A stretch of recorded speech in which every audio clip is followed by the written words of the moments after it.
Good afternoon, everyone, and welcome to this week's edition of Stormwatch. I'm your host, Luis De Leon, and we have another jam-packed show for you today. Chris Horton gives a view into the burger conspiracy, while Christian Kelly takes us into the world of computer simulation and gaming.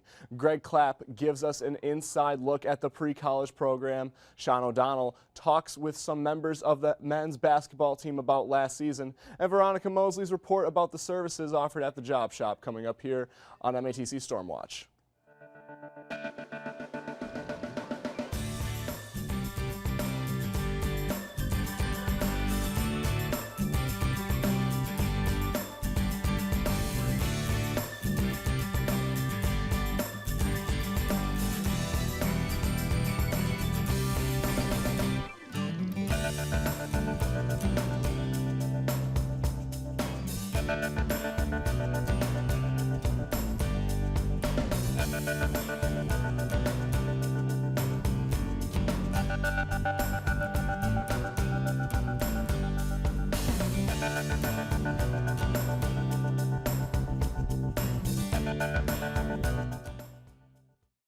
St. Patrick's Day is the theme for this week's episode of Stormwatch. Zach Anderson is going to give us a sneak peek at the Irish culture through the eyes of an MATC instructor. But starting it off, we have Christopher Horton with the first of a three-part series on the topic of burger prices at MATC.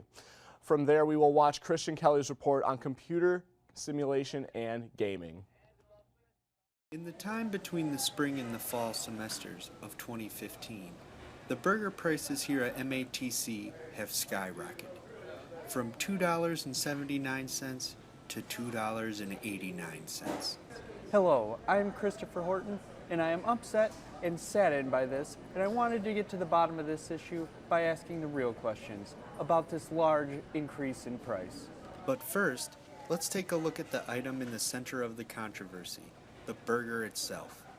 The Lunchroom Burger consists of a 4-tier sandwich-style format, beginning with the bun. After the bun, we have a wonderful piece of American cheddar cheese. Next, we have the cornerstone of the sandwich, the burger. And finally, we have the bun. But there is where the problem lies. Within the price. Why the jump? What could have caused this dramatic price increase? And then it hit me. The MATC Promise. The MATC Promise is a compromise the school has made with high school seniors. If the high schoolers receive a GPA of 2.0 or higher, then they receive free tuition to MATC. With free tuition being given away like hotcakes, there would have to be a price increase somewhere. The burgers. I was able to obtain an exclusive interview with Leanne Habram, a customer service representative here at the college. Do you think that the price of burgers went up because of the MATC Promise? Yes, absolutely. So those students can all come to MATC. We had to raise costs somewhere. Moments later, I was granted another exclusive interview with Leanne. Do you think that the MATC Promise is the reason behind the recent burger price increase? No, absolutely not. I think it's because the cost of chicken went up. Those are not beef patties up there, they're chicken patties. This was a clear revert. Did she receive information from somebody higher up trying to deceive my crew and I? Left with many questions, I looked elsewhere for answers. So I followed the food and got an interview with Emma Kruger, a cook in the 6th Street Deli. You mean the MIT's promise to make everything vegan, right? Yeah. Maybe, I don't know. Chickens? Vegans? None of these stories added up. I couldn't get a straight answer from anyone. It was clear I was breaking the ice on a very touchy subject. Still searching for answers, I decided to follow the money. The cashiers in the lunchroom refused to make a statement. Totally lost without any answers and nothing linking the MATC Promise to the rise in our lunchroom burger prices, I had to go as high up the ladder as I could go. I had to bring my speculations to the president of the college. I had to talk to Dr. Vicky Martin. After finding no information about the price increase, it will just have to remain a mystery. But for now, students like me will just have to keep turning their pockets inside out, purchasing this decent burger. In the coming weeks, I will be visiting the culinary department and slapping some meat down in front of them to see if they can create a decent burger at a great price. For Stormwatch, I'm Chris Horton.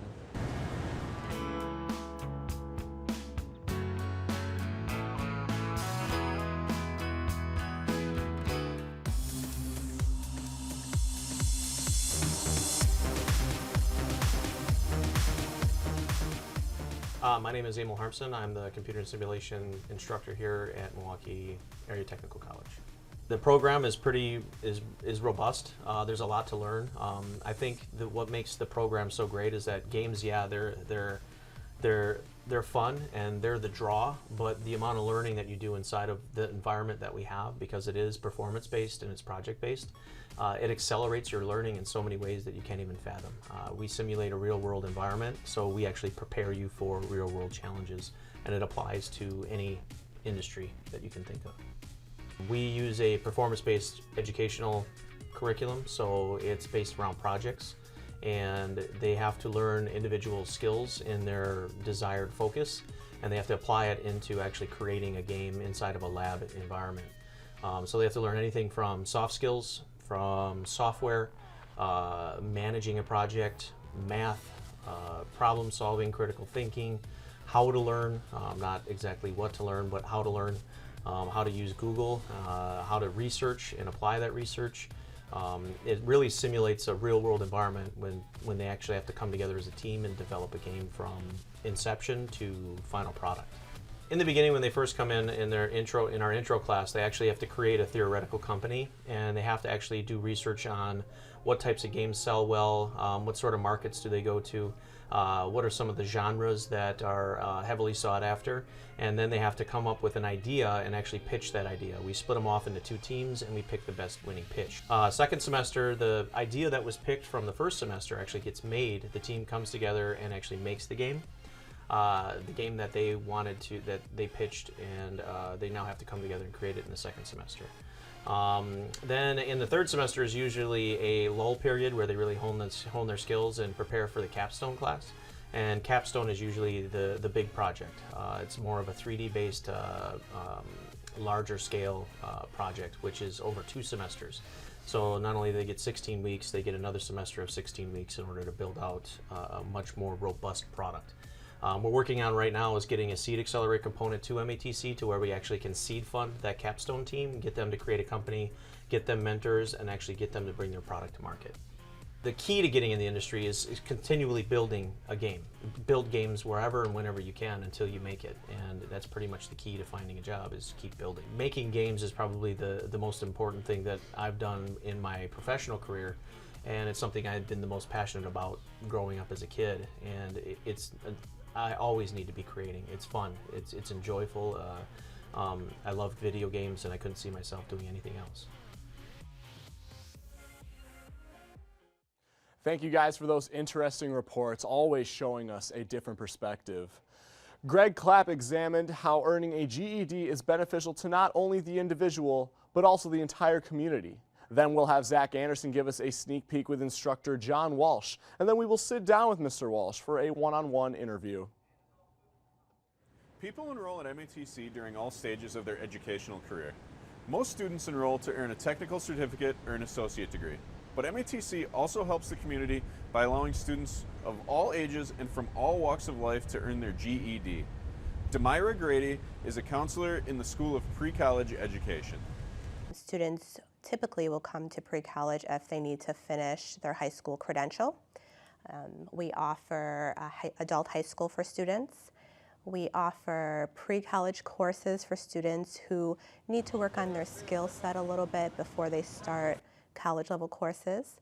We also offer a GED and HSED option for students, and with that we offer programming classes that will help them prepare for the test, so some GED prep and HSED prep courses. When it comes time to pay for school, MATC partners with some organizations to help students in need. Martin Ordnance is the program administrator for the Right Path program. All of the students in the program have a parent that somewhere along the way in their lives was involved in the criminal justice system. The program was designed to give students who have some challenges in their lives and never finished high school an opportunity to come back to school and work on either their GED or high school diploma, with the hope that they accomplish that and go on to bigger and better things from here. There are many ways that the School of Pre-College Education reaches out to the community to be more visible and accessible to people in need of further education. So one thing we do to help encourage members of our community to come to MATC as an outreach to them is to connect with our community-based organizations. With more educated citizens, the community will benefit. Well, we know that that Milwaukee incarcerates the highest number of African American males in the country based on a recent study. We know that unemployment among the African American community is very high. We know that unemployment in the Milwaukee area is quite high. As you look at our community and just the unemployment rates or the amount of individuals who are illiterate or don't have a credential that would make them employable, I feel it's imperative for our community to look at ways to help these individuals get educated. And to do that, we have to start by working on their skill set. If you would like more information on the School of Pre-College Education and the scholarships that are available, visit room FH213. For Stormwatch, I'm Greg Clapp.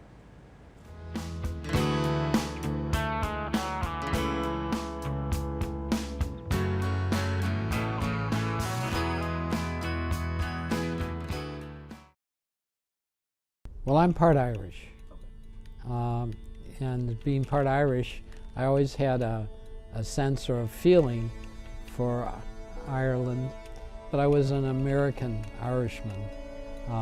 Except for St. Patrick's Day and holidays, I didn't do too much Irish appreciation.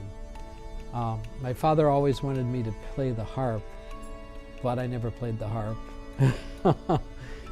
We always took pride in President Kennedy because he was an Irishman who became president in the U.S. and he went back and visited Ireland.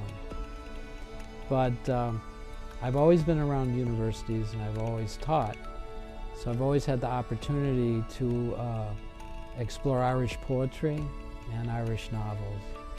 And William Butler Yeats is one of my favorite poets.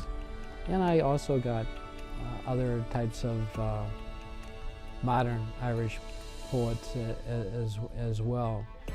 My favorite novel is James Joyce's Ulysses, and I'm kind of stuck on Ireland. And then as an intellectual or a personal pursuit, over the years, I've had the opportunity to travel with my wife's siblings to Ireland, and that was a big opportunity to really get to know a little bit more about what Ireland really is, the culture, the people.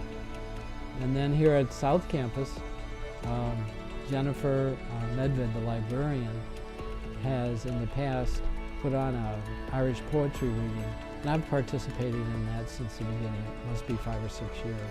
And I always look forward to that because in addition to reading some of my poetry and some famous Irish poets, it's an opportunity to talk a little bit about the culture, what I learned when we traveled to Ireland, and it's a nice, living in the multi-ethnic United States, I find appreciating the Irish culture and their literature and their music, etc., is just adds something to my life. I'd think Dublin, 2 or 3 days in Dublin, because there's the people, there's the taverns, there's the National Museum, there's Trinity College Dublin and the Book of Kells.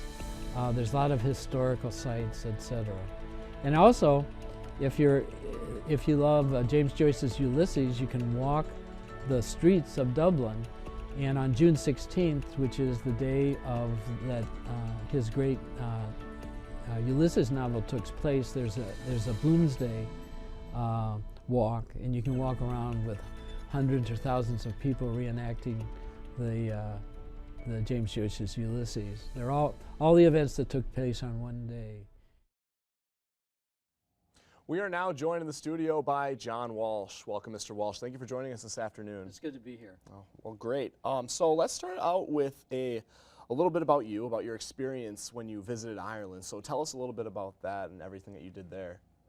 I went with my wife and her siblings, and we had a wonderful time. We took a tour of Ireland. We took a traditional tour, and some people shy away from traditional tour, but we had a good tour director, and we met other people with Celtic backgrounds from Chicago and elsewhere, and there was a real camaraderie. And if you have a good tour director taking you to these areas, you'll find about the history of the country, the culture. They can really be a positive experience. And my brother-in-law has a close relationship with an Irish lady that he had known in Michigan for years, and we spent 5 days at her house and in her small town in Central Ireland. So we had the best of both worlds. Right. Well, that's always great to hear, especially that you have the best of both worlds. It's always makes you more comfortable, definitely. So I understand that there's an annual Irish Poetry Day at South Campus. So why don't you explain to us a little bit more about how all that works? I've been participating at the South Campus Irish Poetry Celebration, sometimes on St. Patrick's Day, but at least in the octave of St. Patrick's Day. And we read poetry. My favorite is William Butler Yeats, but there are other good modern Irish poems. I read one or two of my own. Okay. We I tell about a tour of Ireland and what you can get if you appreciate Ireland and going to see the West Coast, the cultural richness of Dublin, etc. We play some music. Of course, we have to play Danny Boy.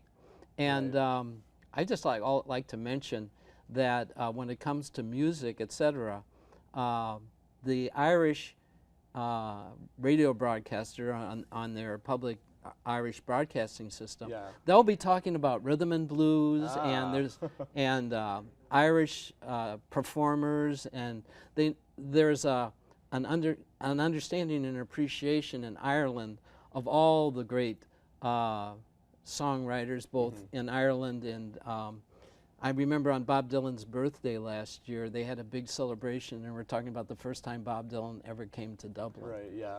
I like to share the sense that the Irish experience is very closely related with the immigrant experience. People had to leave Ireland in the late 1800s because of the potato famines. Okay. And that immigrant experience has been repeated because of the recent economic downturns worldwide. Right. And they find Irish people, again, going to Australia, going to Canada, going to the U.S. And it's still a kind of a heartfelt thing that a lot of the Irish have their sons and daughters and cousins outside of the country, and can they come back, or will they come back to visit? Right, You know? okay. Well, going off of that, where can students find out more about the Irish Poetry Day so they can become more intact with their roots, or just to become more multicultural? Yeah, and I just like to mention that it's multiculturalism that makes MATC so good, Right. but it's an appreciation of the roots. And the appreciation of your roots, whether it's Latino, African American, Hmong, Irish, or whatever, that's in the spirit, that appreciation's in the spirit of the multiculturalism. Right. This Thursday, actually on St. Patrick's Day, at 1:30 in the South Campus, we have our Irish poetry reading. And it's also a sharing of the culture in a lot of ways, the music and things of that nature. Perfect. Our librarian, Jennifer Medved, Yes. always opens up our library not to be just a place with books or even online databases, but with a place for poetry reading. The Irish Day is just one, and then later in the year we always have a poetry reading for all the students, etc. So it's like the beginning of an appreciation of students listening to poetry and reading their own poetry. All right, well, perfect. Unfortunately, that's all the time we have. Thank you so much for joining us this afternoon, Mr. Walsh, and sharing your insight on the Irish culture. So now on to the MATC's men's basketball team. Sean O'Donnell talks to members of the team about last season. Then we'll have Veronica Mosley's report on the services offer at the job shop. Basketball season here at MATC is finally wrapped up. And although it ended in disappointment, there isn't much stopping them from getting ready for next year. Well, with the season just kind of wrapping up a little less than a week ago, it's kind of hard to digest right away exactly how you feel about it when you finish on a loss. We had real high expectations for this season. We really wanted, the best for our players. We expected a great season. We didn't reach our ultimate goals, but we definitely had, a good season. We ended up finishing 22-7 with the playoff loss. Personally, I feel like I did well in the beginning of the season. I started off slow, but towards the middle and end, I picked it up a little bit. I feel like I did good. I averaged 11 points and 7 rebounds, I believe. I was second in scoring and first in rebounding, so I feel like I did good for the season. Myself at least. I feel like I performed well. I had my high moments this year. I had my low moments, but overall, I feel like I had a great season for my team. I feel like I had a great year as a leader, as a captain, as a development player. The Stormers are willing to do whatever it takes to do better next year. Once you look at the season and kind of break things down, you always look to try and change things or improve things. So we'll look to try and add some more, some more drills in, just to kind of add to some of the things that we do. Personally, I'll look at some different offensive sets. I'm trying to, personally learn and be more diverse in like the swing offense and try and develop that myself. So there's definitely things that, you're always looking to improve, always looking to grow, either as a player or coach, so those are things we'll look to do in the off season. Beginning of the season, I started off slow, but towards the middle and end, I picked it up a little bit. I feel like I did good. I averaged 11 points and 7 rebounds, I believe. I was second in scoring and first in rebounding, so I feel like I did good for the season, myself at least. Dating back to my freshman year, I came in with the wrong mindset, and I think, this is my 3rd year here, and going into this season, I feel like I've grown a lot as a player, as a man, as an individual, and I feel like it worked out in a better benefit for my team. This year's Stormers also have advice for next year's new recruits. My advice is, just coming to the season, with a good head and focus, and be a hard worker, because the coaching staff here just love hard-working kids, and that's focus, and just have the right head on your shoulders, just come in here, just focus. You won't go wrong with being a part of this program. You're gonna have a lot of fun, and you're gonna win. You're gonna eventually be a winner, and I think that's what counts most. And go Stormers! Here's to new beginnings for our Stormers. I'm Sean O'Donnell for Stormwatch.